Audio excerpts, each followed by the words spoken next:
My name is Avery Collins. I'm 28 years old, and before everything fell apart, I believed betrayal would be loud. I thought it would crash into your life like a storm, shouting, slam doors, something violent enough to leave a clear mark in your memory, a moment you could point to and say, there.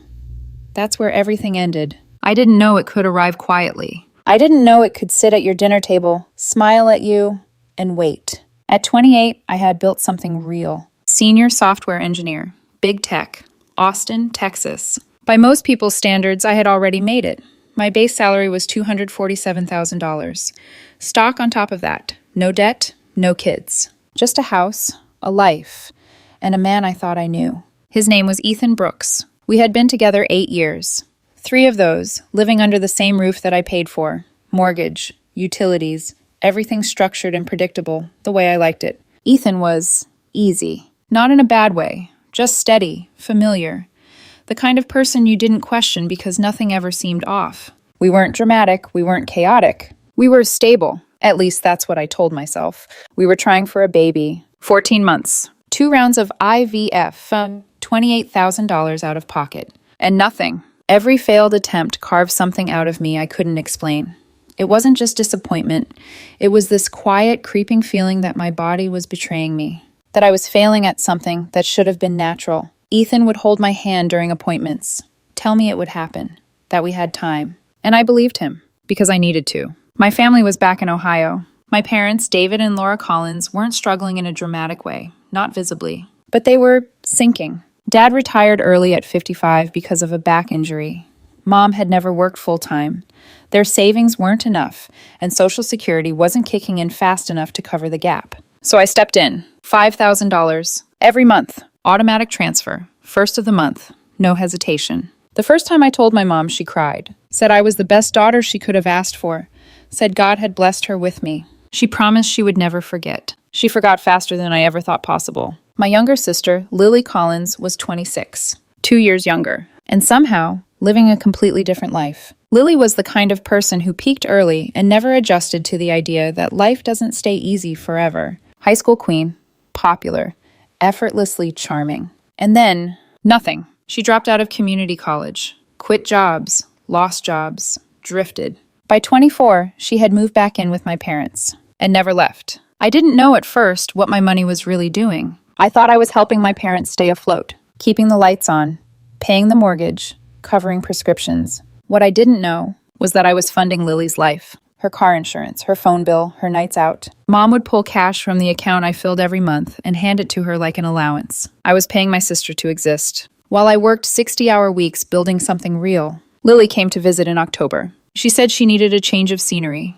Mom called ahead. Be nice to your sister. She's going through a rough time. Lily's entire life was a rough time. But I said yes, because Ethan said yes. Just a couple weeks, he told me. She's your sister. A couple weeks turned into 6. I was traveling constantly for work. Chicago, Seattle, Denver. 3 days here, 4 days there. Every time I came home, Lily was still there. In my guest room, on my couch, in my kitchen. Eating my food, laughing with Ethan. At first, I didn't think anything of it. She didn't have a car. Her license was suspended, so Ethan drove her around. Grocery runs, coffee shops, errands. She just needed help, he said. She's family. And I believed him, because that's what I had always done. I found out on a Tuesday, December 12th. Not because someone told me, because of a number, $340. Charged to a boutique hotel 40 minutes outside Austin. On my credit card. I stared at the statement longer than I should have, because I already knew something was wrong. I just didn't want to admit it yet. That weekend, I had been in Seattle. Ethan had told me Lily was going to a friend's event. A baby shower.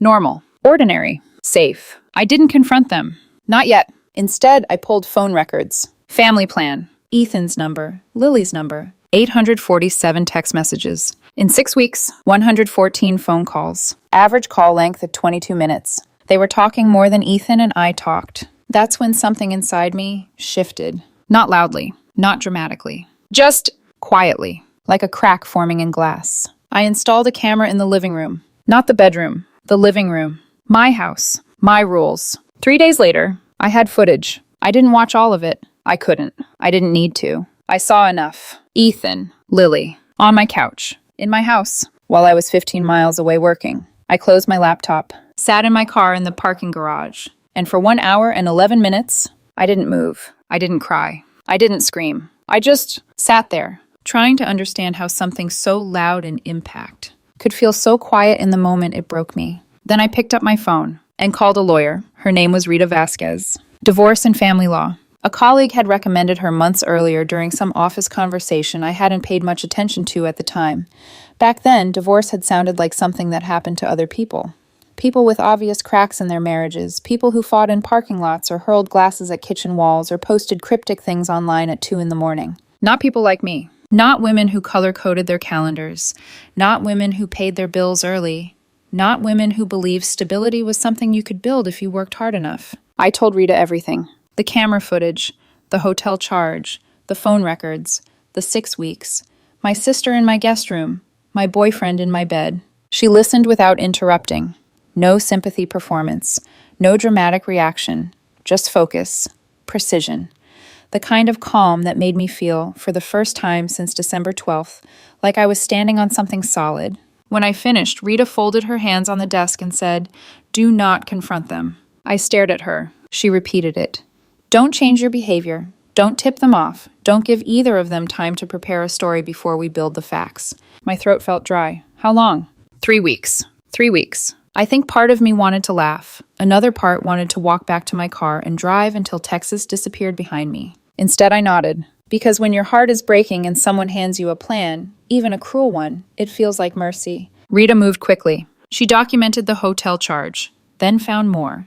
There hadn't been just one stay. There had been 4. 4 hotel visits, $1,680 total, all charged to the card attached to my account. My money. My house, my electricity, my groceries, my couch, my credit card.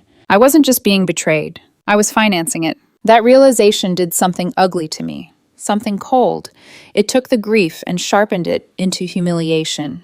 And humiliation is one of the fastest ways to turn heartbreak into resolve. Rita subpoenaed phone records officially, so nothing could be denied later. She began drafting the filing.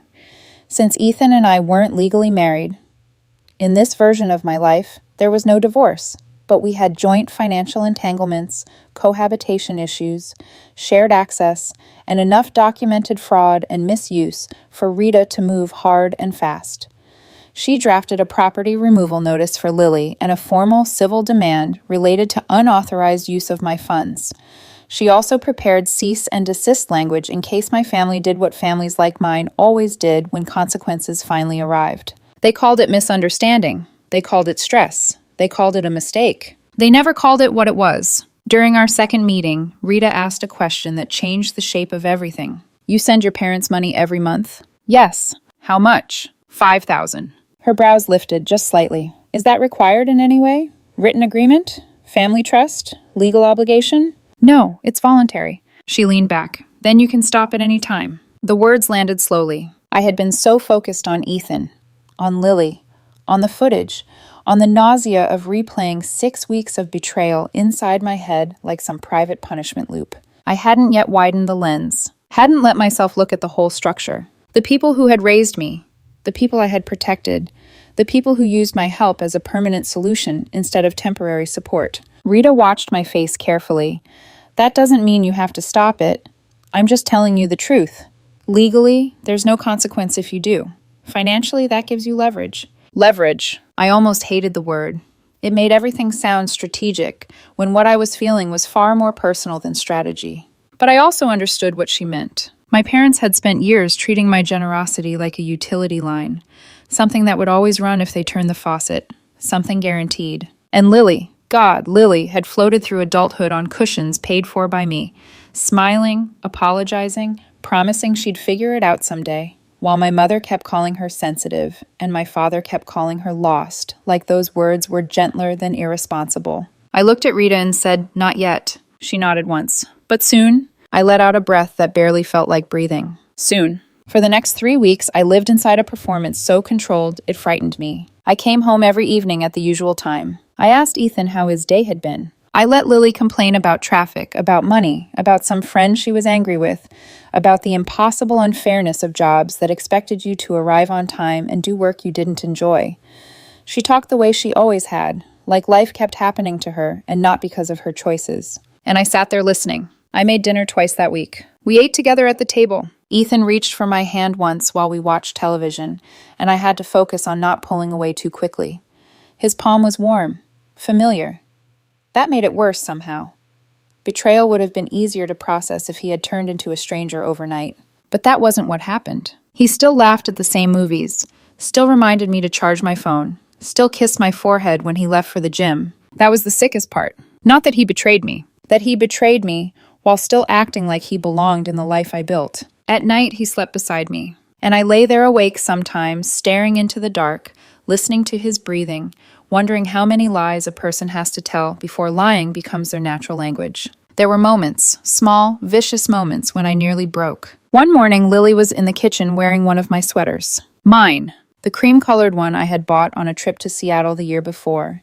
The one Ethan once said made me look soft. She was drinking coffee from my favorite mug like she lived there, like she had earned comfort in a house funded by the woman she was betraying. I looked at her and for one terrible second imagined smashing the mug against the counter. Instead, I smiled. "You can keep the sweater on until you head out," I said lightly. "It looks cold outside." She smiled back. "Thanks, Ave." Avenue.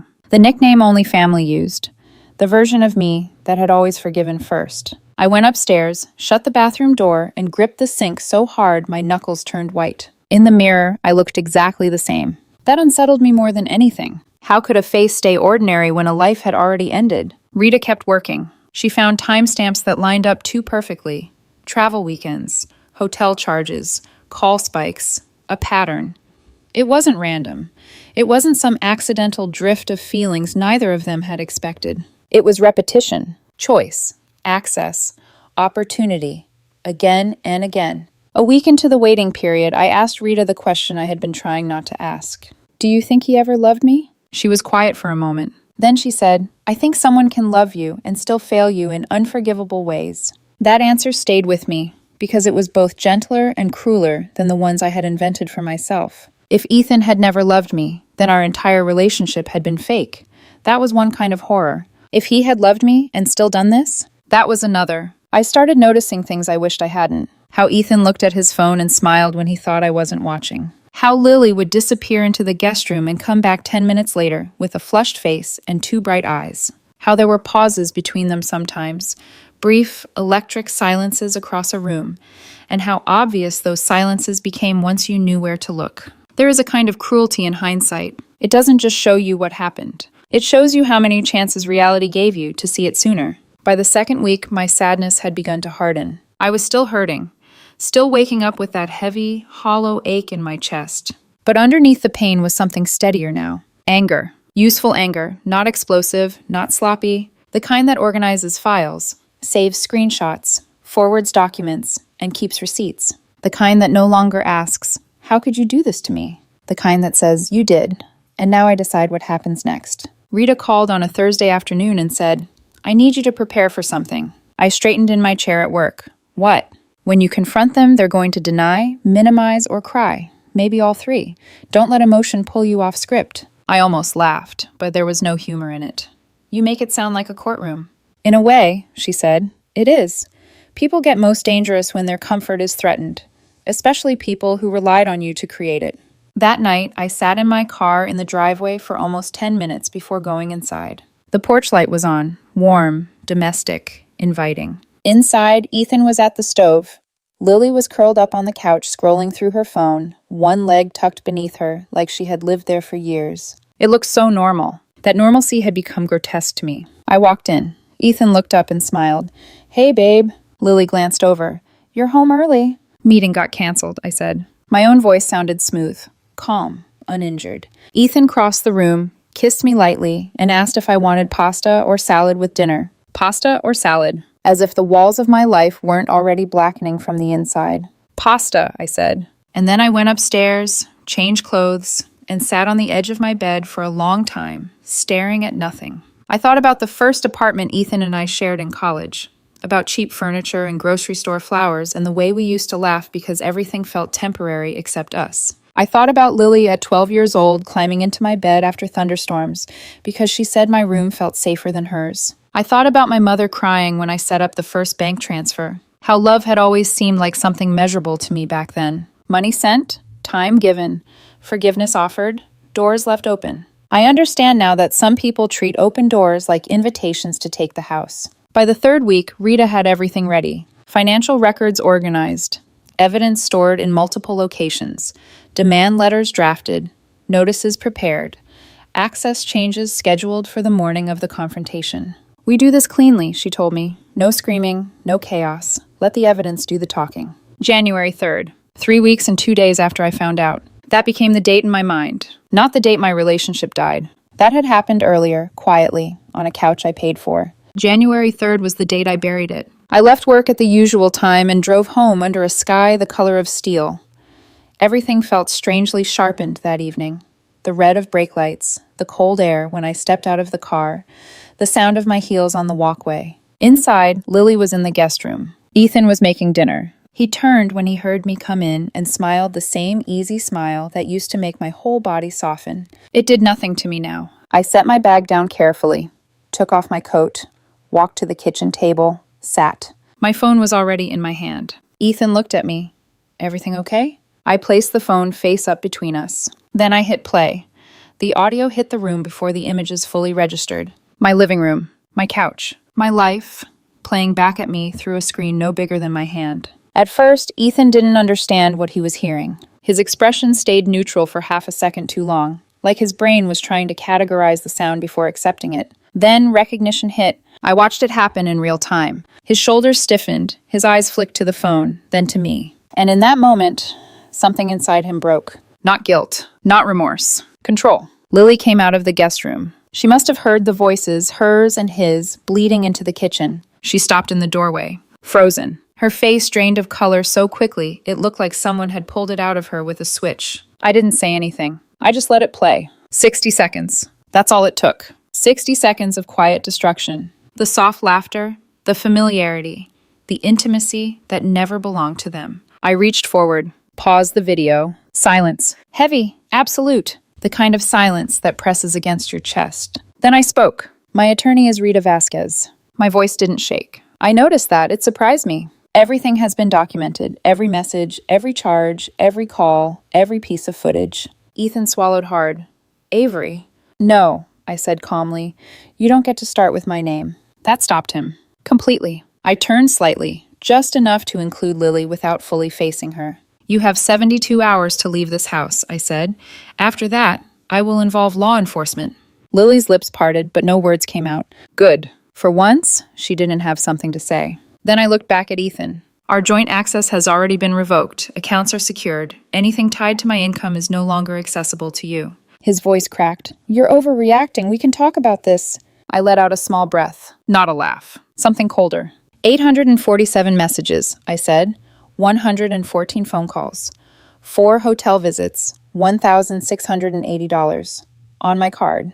Each number landed like a nail. "You used my money to cheat on me with my sister." I tilted my head slightly. "Don't insult me by calling this a conversation." Lily found her voice first. "It's not what you think." I looked at her, really looked at her. And for the first time in my life, I didn't see my little sister. I saw someone who had made a series of deliberate choices. "It's exactly what I think," I said quietly. Her eyes filled with tears. They didn't move me. Ethan stepped forward like he still belonged in the space between us. "We didn't plan this," he said. "It just happened."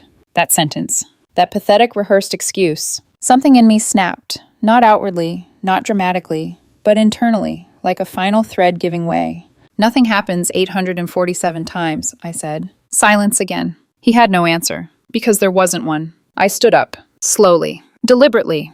"This ends now," I said. Then I picked up my phone, turned it off, and walked past both of them. Upstairs, into my bedroom, my bed, my space. And I closed the door. They didn't leave that night. Of course they didn't. People like them never leave immediately. They stall, they cry, they hide. Lily locked herself in the guest room. Ethan stayed on the couch. I could hear him moving around out there, sitting, standing, sitting again. At one point I heard him cry. It didn't change anything. I slept. Not well, but I slept. And that alone told me everything I needed to know. The next morning, I went to work. Same time, same routine, because my life was still mine, even if everything inside it had changed. At 11:42 a.m., Rita called. "Papers are filed," she said. Everything is in motion. I leaned back in my chair. Good. There was a brief pause. Then she said, there's something else. I felt it before she said it. That quiet shift in tone, that careful pacing. What? I pulled medical records you authorized access to, she said, from Austin Women's Clinic. My chest tightened. Why? Because there was a test conducted 2 weeks ago. My fingers curled slowly against the desk. What kind of test? Another pause. A pregnancy test. The world didn't stop. That's the strange thing. No dramatic silence. No cinematic stillness. My office continued around me. Keyboards clicking. Distant voices. Someone laughing in the hallway. Normal life, while mine tilted sideways. Result, I asked, even though I already knew. Positive. I closed my eyes. For just a second. 14 months. 2 IVF cycles. $28,000. Nothing. And Lily? How far along, I asked. Approximately 8 weeks, Rita said, based on the records. 8 weeks. I did the math instantly. December, November. The timeline aligned perfectly. Just not with me. Rita's voice softened, just slightly. Based on your IVF history and the dates of your last contribution, this pregnancy doesn't match your treatment timeline. I let out a slow breath. I know. Of course I knew. But hearing it said out loud made it real in a way nothing else had. She's pregnant, I said. With my sister's child. Even saying it felt unreal. Rita didn't correct me, because there was nothing to correct. Add it, I said. It already is, she replied. That night, Ethan tried calling. 17 times. Between 5 and 9 p.m. I didn't answer. He texted. Avery, please, we need to talk. It's not what you think. Please don't do this. I stared at the screen for a long time. Then I typed one message. The timeline doesn't match. I haven't provided a sample since September. You're 8 weeks pregnant in January. I paused. Then added, communicate through Rita, and blocked him. Lily didn't try to reach me. Not directly. She didn't have the courage for that. Instead, she called my parents. My mother called me at 10:14 p.m. I stared at her name on the screen. For a moment, I considered not answering, but I did. Because some part of me still believed foolishly that this was where things would shift, where truth would matter. Hello? Her voice was tight, controlled. What is going on, Avery? I leaned back against the headboard. Nolan, she started, then corrected herself quickly.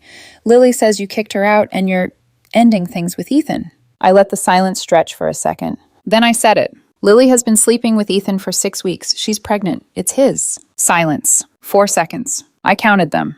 Are you sure? She asked. That was her first response. Not shock. Not anger. Doubt. I felt something inside me. Go very still. I have footage from my living room, I said. I have 847 messages, 114 calls, hotel receipts charged to my account. My voice stayed calm. I'm sure. Another pause. Longer this time. Then she exhaled. Well, this is terrible. Terrible. Such a small word. But these things happen, she continued. I closed my eyes. There it was. People make mistakes, she said. Ethan was probably lonely. You travel so much. Lily was there. Feelings develop.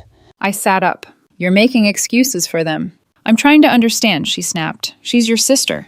And he was my partner. She softened her tone immediately, the way she always did when she wanted to guide me back into compliance. You've always been the mature one, she said gently.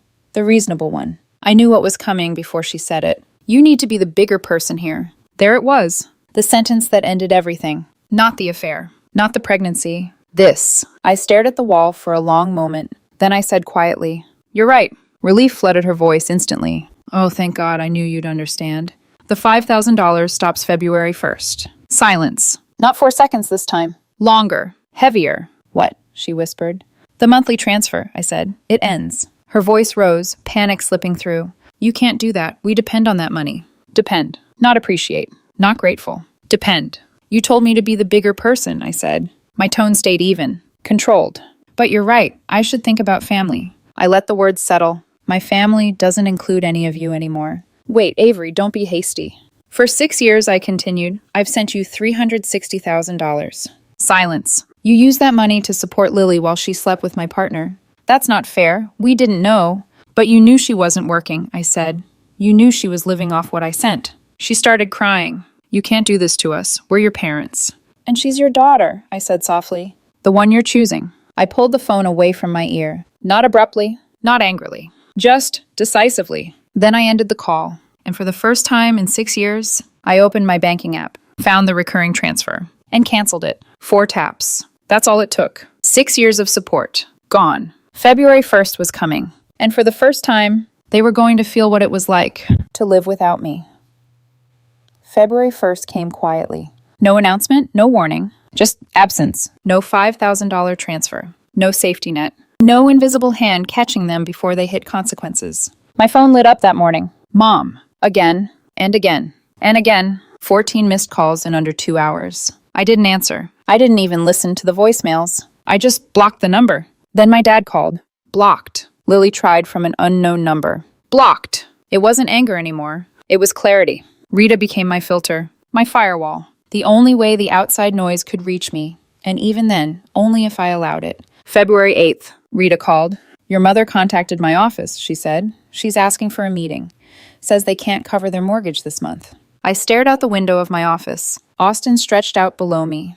Glass buildings, movement, life continuing. No meeting, I said. They can speak to a financial advisor. February 15th, another call, this time from my father. He says the power company sent a shutoff notice, Rita told me. They're behind on the electric bill. He's asking if you can cover it. Just this once. Just this once. The phrase echoed in my head like a joke that had gone on too long. No, I said. February 22nd, Mom again. Crying this time. Lily moved back in, Rita said. They now have 3 adults in the house on 1 income. They can't make the March mortgage. I closed my eyes briefly. 3 adults, all capable of working, all choosing not to, until now. That sounds like a Lily problem, I said. Not mine. March 1st, no transfer. 2nd month, March 9th. Rita forwarded me a letter, 7 pages. I didn't read it all. I skimmed. It started with an apology, then slowly, carefully, shifted. From regret to explanation. From explanation to justification. From justification to need. Mortgage, $1,840. Insurance, $680. Prescriptions, $340. Utilities, $290. Car payment, $410. Groceries, $600. Total $4,160. Almost exactly what I had been sending. They hadn't just relied on my help. They had built their entire life around it, and never once prepared for the possibility that it might stop. March 14th. Lily got a job. Gas station. $12.50 an hour. Her first job in 2 years. Funny how quickly survival becomes motivation when comfort disappears. April 1st. No transfer. 3rd month. April 12th. Mom showed up at my office. Unannounced. Flew in from Ohio. On a credit card she couldn't afford. Security called upstairs. There's a woman here claiming to be your mother. I didn't hesitate. Call the police, I said. She's violating a cease and desist. They escorted her out. Not arrested. Just removed. Consequences. Later, Rita told me my mother had called her from the airport, crying. He had me removed, she said. His own daughter. Rita corrected her. You were escorted out for trespassing. There's a difference. April 19th. Everything with Ethan was finalized. Clean. Final. Irreversible. He got nothing. No access, no leverage, no claim. Because everything had been built on my foundation. And he had chosen to burn it. He moved out weeks earlier. I didn't ask where he went. I didn't care. Lily was 7 months pregnant. Alone. May 1st. No transfer. 4th month. May 3rd. My father called Rita. First time he had spoken directly. He says your mother is rationing her medication, Rita told me. Blood pressure, $340 a month. They can't afford it. I leaned back in my chair. Tell them to apply for assistance programs, I said. They had 6 years to plan for this. There was a pause. You're sure? Rita asked. I didn't hesitate. Yes. May 10th. Lily left. Moved back to Ohio. And then, something almost absurd happened. She told Ethan the baby wasn't his responsibility. That she would handle it. I sat there when Rita told me that, trying to process it. The same woman who had destroyed my relationship was now releasing the man who helped her do it. And he accepted. Just like that. No argument. No fight. No attempt to take responsibility. He walked away from her, the same way they had both tried to walk through me. June 1st. No transfer. 5th month. Extended family started calling. Aunts, uncles, my grandmother. All with opinions. All with judgment. You're being cruel. They're your parents. You're punishing them for Lily's mistake. I didn't respond individually. Rita sent a formal letter instead. 14 copies. 14 stamps. Messy. This decision is final. Silence followed. July 1st. No transfer. 6th month. Rita called. Your parents listed their house for sale, she said. They can't keep up with the mortgage. I nodded slowly. Your father found part-time work, hardware store. He was 61. Bad back. Working retail. That's it? Rita asked. That's it, I said. Because the truth was simple. For 6 years, I had prevented this. I had carried them. And while I did, they enabled the one person who destroyed me. August. Lily had the baby. A boy. I heard through an old friend. Ethan didn't show up. No one from my family did. September. My parents sold the house. Moved into a small apartment. My mother started cleaning houses. Her first job in 20 years. Lily lost her job. Moved back in with them. Again. 3 adults. 2 bedrooms. No safety net. October. Lily got arrested. DUI. No insurance. Bail. $2,500. They couldn't afford it. She stayed in jail for 3 days. Mom called Rita, begging. This has gone far enough, she said. Rita didn't soften. My client's position hasn't changed. November. Thanksgiving. 1 year. I didn't spend it alone. I spent it with someone new. His name was Daniel Hayes. I met him in March. Rock climbing gym. First date, I told him everything. No filters. No edits. He listened. Then he smiled, gently, and said, You did the right thing. Then he asked what movie I liked. That night, lying beside him, he asked, Do you miss them? I thought about it. Carefully. I miss who I thought they were, I said. He nodded. That's not the same thing. No, I whispered. It's not. December. A card came. 3 sentences. We miss you. We were wrong. Please come home. I didn't read it twice. I had Rita return it. January. 1 year. Full circle. Rita called. Your parents are stable now, she said. Smaller life, but stable. Your father is still working. Your mother, too. I nodded. Good. They could have done that all along. There's one more thing, she added. Your father left a message. I hesitated. Play it. His voice sounded older. Tired. I understand now, he said. I should have been the bigger person, not you. A pause. I should have protected you. I should have made Lily stand on her own. I chose wrong. Another pause. And we lost more than money because of it. Silence. 2 years later, I'm standing in a new house. Different city. Different life. Daniel is in the kitchen, cooking, laughing at something on his phone. I'm pregnant. Due in April. And for the first time, nothing in my life feels borrowed.